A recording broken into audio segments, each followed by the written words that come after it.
Hello everybody, welcome back to our HardReset.Info channel. In today's video, I'll show you how to check IMEI number on your Samsung Galaxy A27.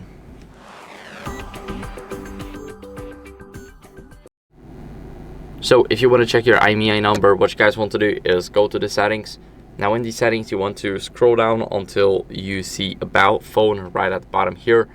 And we got the available SIMs right here. So we got IMEI number 1 and we got IMEI number 2. Now, if you want to check your IMEI number, you can press and hold it. You will see the copied information. And now what you guys want to do is go over into the browser and type in IMEI.info.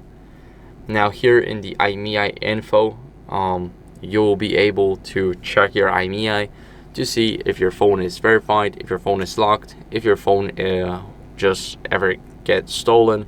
So if you got your IMEI numbers, you can simply restrict the phone and etc. It will always show up as stolen, and that's how you guys can do it. So I hope this video was helpful. If it was, then leave a like, subscription, and a comment, and I'll see you in the next one. Bye.